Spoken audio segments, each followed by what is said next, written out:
speak on a particular controversial subject. But I could not miss this seminar, this gathering, this topic today, because I have an innate interest in it.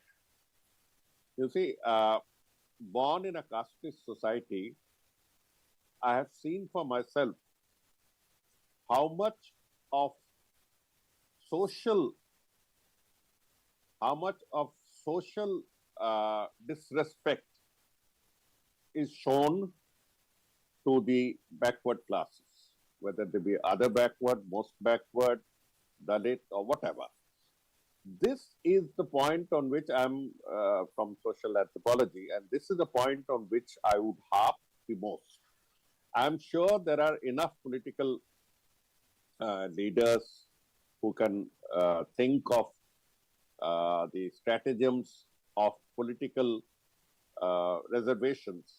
But more than that, I would insist that greater pressure be put on certain points in human society that actually produce people that the rest of society look up to. I'll be a little more specific. Judiciary. There is no reservation in the higher judiciary. Okay? Though there is entry-level reservation in the IAS and others, after we cross a particular point, there is no compulsion.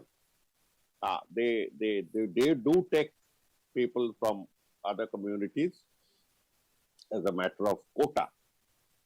But then this cannot be limited only to the business of quota in the IAS. But the other point that I have insisted upon is the judiciary. We have to do something about the judiciary to make it compulsory to take higher judicial officers, I mean judges of the High Court and Supreme Court, up to a point in from the communities, OBC and other backward communities, other communities. This is essential because a judge and the status of a judge influences society to such an extent that mere reservation in government service, which I'm sure, or in representation of elected representatives, which I'm sure you are looking into, this sort of position in the judiciary actually does more for this respect and the command that any caste or any group of caste can hold. I come to the next profession where there is an abysmal state of PhDs in engineering, in management, even in the social sciences. Since we don't practice reservation with determination, even entry point candidates are not, the entry point seats are not filled up. I've been with several education institutions and I know that we used to sign the not available report for OBCs, SCs and STs, finished and be over with it. Now, the government, all governments have put sufficient pressure, but it is for the communities also to exert pressure. The recruiting institutions, I mean the educational institution, IIT, NIT, IIMs and others, do not see any palpable voice of the backward communities. They see only a government order. This is where I feel that the backward communities must come forward and press it before them that you tell us, you circulate your thing, but you give it to us, we will also circulate within our community so that candidates are available. You know, in that case, you would actually be performing a Herculean task. It is not that the institutions or universities or higher institutes do not take because they don't want to.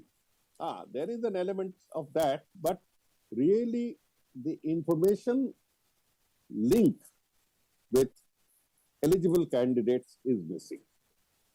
Is missing to a large extent, and I feel that the associations and others must play a positive role in it. I'm purposely avoiding the issue of political reservations because I'm sure others have covered it or will be covering it.